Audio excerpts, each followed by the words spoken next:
All right. Thank you very much. And of course, as always, I pick 4 games every week. So this week is no different. Let's get right into it. Tina, your Broncos, like as you mentioned earlier, take on the Texans. Now, I found this very interesting. Going into this game, the Texans are actually favored.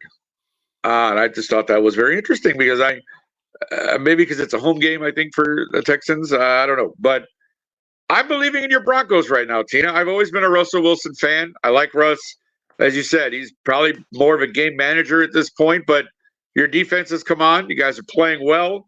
So I'm going to go ahead and take your Broncos plus that 3.5 points this week against those upstart Houston Texans. So yeah, Broncos plus 3.5. My next game, Chiefs-Packers.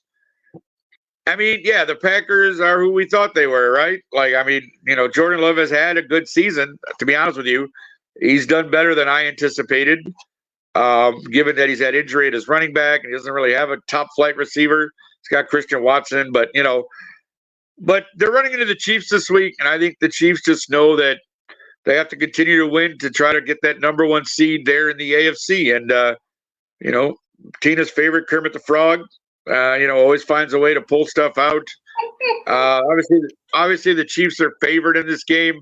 Now that Taylor Swift's Brazil tour is done, maybe she'll be at this game, so Travis will actually have a good game because she'll be there.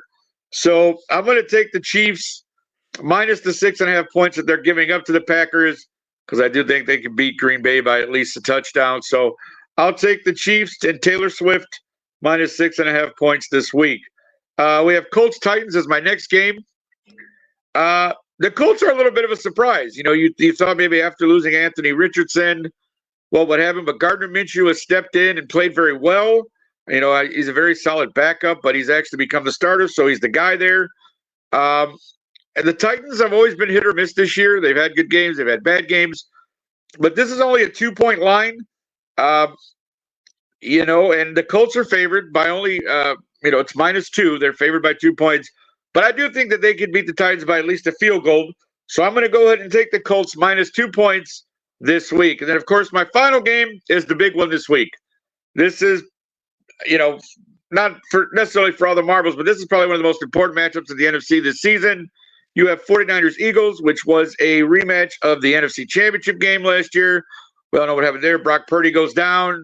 Josh Johnson comes in, doesn't go well. Eagles slaughter the 49ers. This year could be different. I don't know.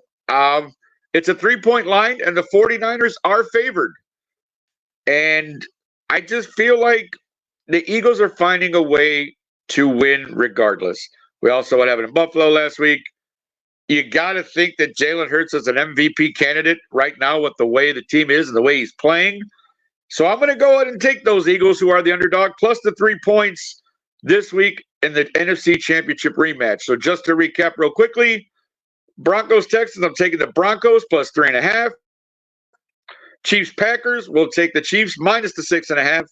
The Colts and the Titans will take the Colts with the -2. And 49ers-Eagles will take the Eagles plus the 3. So that's Nick's picks for this week. Tune in next time, see how I did, and we'll go from there. Thank you all very much for watching. All right, beautiful.